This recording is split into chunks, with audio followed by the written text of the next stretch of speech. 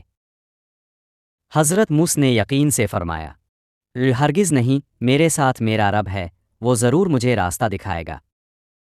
اللہ تعالیٰ نے حضرت موسیٰ کو حکم دیا کہ وہ اپنی لاٹھی کو سمندر پر ماری۔ جیسے ہی حضرت موسیٰ نے لاٹھی ماری، سمندر میں 12 راستے بن گئے، ہر قبیلہ اپنے اپنے راستے سے گزرا اور پانی دیواروں کی صورت کھڑا ہو گیا۔ قرآنی ترجمہ۔ پھر ہم نے موسیٰ کو وحی کی کہ اپنی لاٹھی کو سمندر پر مار، تو سمندر پھٹ گیا اور ہر حصہ ایک بڑے پہاڑ کی مانند ہو گیا۔ حضرت موسیٰ اور بنی اسرائیل اس راستے سے سمندر پار کر گئے۔ فرعون اپنے لشکر کے ساتھ پیچھے آیا اور وہ بھی انہی راستوں میں داخل ہو گیا۔ جب بنی اسرائیل ساحل سلامت پر پہنچ گئے، اللہ تعالیٰ نے سمندر کو دوبارہ اپنی حالت میں لانے کا حکم دیا اور پانی کی دیواریں فرعون اور اس کے لشکر پر گر گئیں۔ فرعون جب ڈوبنے لگا تو اس نے آخری لمحے میں کہا، میں ایمان لایا کہ جس پر بنی اسرائیل ایمان لائے وہی سچا رب ہے اور میں بھی فرمانبردار ہوں۔ مگر اب بہت دیر ہو چکی تھی۔ قرآنی ترجمہ۔ کیا اب ایمان لایا ہے؟ حالانکہ تو پہلے نافرمانی کرتا رہا اور فساد پھیلانے والوں میں سے تھا۔ آج ہم تیرے بدن کو نجات دے گے تاکہ تو اپنے بعد والوں کے لیے نشانی بنے، اور بہت سے لوگ ہماری نشانیاں سے بے خبر ہیں۔ فرعون کا بدن سمندر سے باہر نکالا گیا تاکہ وہ دنیا کے لیے عبرت بنے۔ جب فرعون اور اس کا لشکر غرق ہو گیا تو بنی اسرائیل کو مکمل آزادی نصیب ہو گئی۔ اللہ تعالیٰ نے انہیں ذلت سے نکالا اور ایک نئی زندگی عطا کی۔ اب ان کے لیے ایک نیا مرحلہ شروع ہونے والا تھا، عبادت، شریعت اور احکام الہی کا۔ حضرت موسیٰ کو اللہ تعالیٰ نے قوا طور پر بلایا تاکہ وہ براہ راست اللہ تعالیٰ کی طرف سے احکام اور تورات حاصل کرے۔ اللہ تعالیٰ نے حضرت موسیٰ کو 30 راتوں کے لیے بلایا، بعد میں ان میں 10 راتوں کا اضافہ کیا گیا اور یوں کل 40 راتیں ہو گئیں۔ اس دوران حضرت موسیٰ نے اپنے بھائی حضرت ہارون کو قوم کا نگران بنایا اور خود اللہ تعالیٰ کی ملاقات کے لیے روانہ ہو گئے۔ قرآنی ترجمہ۔ اور ہم نے موسیٰ سے 30 راتوں کا وعدہ کیا اور انہیں 10 سے پورا کیا، تو اس کے رب کا وقت 40 راتیں پورا ہو گیا۔ اور موسیٰ نے اپنے بھائی ہارون سے کہا، میری قوم میں میرے بعد میرے جانشین رہنا اور اصلاح کرتے رہنا اور فساد کرنے والوں کے راستے پر نہ چلنا۔ حضرت موسیٰ نے قوا طور پر اللہ تعالیٰ سے ہم کلامی کا شرف پایا، اور وہ واحد انسان تھے جنہیں اللہ نے براہ راست کلام سے نوازا۔ اللہ تعالیٰ نے انہیں تورات دی جو ان کے لیے ہدایت، شریعت اور قانون کی کتاب تھی۔ حضرت موسیٰ نے اللہ تعالیٰ سے خواہش کی کہ وہ اللہ کو ظاہر صورت میں دیکھنا چاہتے ہیں۔ اللہ تعالیٰ نے فرمایا، تم مجھے ہرگز نہیں دیکھ سکتے مگر پہاڑ کی طرف دیکھو، اگر وہ اپنی جگہ پر قائم رہا تو تم مجھے دیکھ سکو گے۔ جب اللہ تعالیٰ نے پہاڑ پر اپنی تجلی فرمائی تو وہ ریزہ ریزہ ہو گیا اور حضرت موسیٰ بے ہوش ہو کر گر پڑے۔ جب ہوش آیا تو فوراً توبہ کی اور اللہ کی پاکی بیان کی۔ قرآنی ترجمہ۔ اور جب موسیٰ ہوش میں آئے تو کہنے لگے، اے میرے رب، تو پاک ہے، میں تیرے حضور توبہ کرتا ہوں اور میں سب سے پہلا ایمان لانے والا ہوں۔ جب حضرت موسیٰ قوا طور پر 40 دنوں کے لیے گئے تو بنی اسرائیل نے بے صبری اور کمزور ایمان کا مظاہرہ کیا۔ ان میں سے ایک شخص سامری نے ایک سازش تیار کی۔ اس نے سونے کو پلا کر ایک بچھڑے کی شکل دی جو گائے کی طرح آواز نکالتا تھا۔ اس نے لوگوں سے کہا، یہی تمہارا معبود ہے، اور موسیٰ اسے بھول گئے ہیں۔ حضرت ہارون نے قوم کو روکا، بہت سمجھایا کہ یہ گائے ایک بت ہے، کوئی خدا نہیں، مگر لوگوں کی ایک بڑی تعداد سامری کی باتوں میں آ گئی۔ جب حضرت موسیٰ واپس آئے اور اپنی قوم کو اس حال میں دیکھا تو شدید غصے میں آ گئے۔ انہوں نے اپنی قوم کو ملامت کی اور حضرت ہارون کی داڑھی اور سر پکڑ کر جھنجھوڑا۔ حضرت ہارون نے وضاحت کی، اے میرے بھائی، میری داڑھی اور سر نہ پکڑ، میں نے تو انہیں روکا مگر یہ میری بات نہ مانے، اور مجھے یہ خوف تھا کہ کہیں تاو یہ نہ کہے کہ تاو نے قوم میں تفرقہ ڈال دیا۔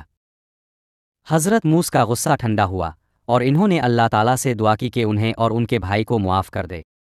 پھر حضرت موسیٰ نے سامری کو سخت سزا دی، اسے قوم سے نکال دیا گیا اور حکم دیا کہ اس گائے کو جلا کر اس کی راکھ دریا میں بہا دی جائے۔ قرآنی ترجمہ۔ اور موسیٰ نے کہا، جا، دنیا میں تیرے لیے یہی ہے کہ تو کہتا رہے، نہ چھونا، اور یقیناً تیرے لیے ایک وعدہ ہے جو تجھ سے پورا کیا جائے گا، اور دیکھ، اپنے اس معبود کو جس پر تاو جمع ہوا تھا، ہم اسے جلا دیں گے اور اس کی راکھ دریا میں بہا دیں گے۔ حضرت موسیٰ نے جب تورات پیش کی تو بنی اسرائیل نے اس کے کچھ احکام کو بھاری سمجھا، خاص طور پر احکام قربانی اور جہاد۔ اللہ تعالیٰ نے بطور تنبیہ پہاڑ کو ان کے اوپر اٹھا دیا اور فرمایا کہ اگر وہ ایمان نہ لائے تو پہاڑ ان پر گرا دیا جائے گا۔ تب وہ خوفزدہ ہو کر سجدے میں گر پڑے اور عہد کیا کہ وہ اطاعت کریں گے۔ قرآنی ترجمہ۔ اور جب ہم نے پہاڑ کو ان کے اوپر اٹھا دیا جیسے وہ سائبان ہو، اور انہوں نے گمان کیا کہ وہ ان پر گرنے والا ہے، تو کہا گیا جو ہم نے تمہیں دیا ہے اسے مضبوطی سے تھامو اور جو اس میں ہے اسے یاد رکھو تاکہ تم پرہیزگار بنو۔ بنی اسرائیل کو اللہ تعالیٰ کی طرف سے نعمتیں ملتی رہے۔ من و سلو جیسی خوراک، بادل کا سایہ، پانی کے چشمے، سب کچھ دیا گیا، مگر وہ بار بار نافرمانی اور ناشکری کرتے رہے۔ جب حضرت موسیٰ علیہ السلام نے بنی اسرائیل کو اللہ تعالیٰ کی طرف سے آزادی، شریعت اور ہدایت کی نعمتیں دے تو اللہ تعالیٰ نے انہیں حکم دیا کہ وہ فلسطین یعنی مقدس سرزمین ارض مقدسہ میں داخل ہو کر اس کو فتح کرے۔ یہ زمین اللہ تعالیٰ نے ان کے لیے رکھی تھی، لیکن اس وقت وہاں ظالم اور جابر قومیں آباد تھیں۔ اللہ تعالیٰ نے فرمایا کہ وہ ان کا ساتھ دے گا، اور اگر وہ یقین اور ہمت کے ساتھ حملہ کریں گے تو فتح ان کی ہوگی۔ لیکن بنی اسرائیل نے یہاں بھی بزدلی اور کمزوری کا مظاہرہ کیا۔ انہوں نے حضرت موسیٰ سے کہا، اے موسیٰ، وہاں ایک جابر قوم رہتی ہے، ہم وہاں ہرگز داخل نہ ہوں گے جب تک وہ وہاں سے نہ نکلے، اگر وہ نکل جائیں تو ہم ضرور جائیں گے۔ حضرت موسیٰ نے انہیں بہت سمجھایا اور کہا کہ اللہ پر بھروسہ کرو، وہ تمہارے ساتھ ہے، لیکن ان کا جواب بہت گستاخانہ تھا۔ اے موسیٰ، ہم تو وہاں ہرگز نہ جائیں گے جب تک وہ لوگ وہاں ہیں، پستاو اور تیرا رب جا کر لڑو، ہم تو یہی بیٹھے ہیں۔ یہ بات سن کر حضرت موسیٰ دل شکستہ ہو گئے اور اللہ تعالیٰ سے دعا کی، اے میرے رب، میرے اختیار میں صرف میری جان اور میرے بھائی کی جان ہے، پس ہمارے اور ان نافرمانوں کے درمیان فرق کر دے۔ اللہ تعالیٰ نے ان کی دعا قبول فرمائی اور بنی اسرائیل پر 40 سالہ بھٹکاؤ مسلط کر دیا۔ پس وہ زمین ان پر 40 سال کے لیے حرام کر دی گئی، وہ زمین میں سرگردہ پھرتے رہیں گے۔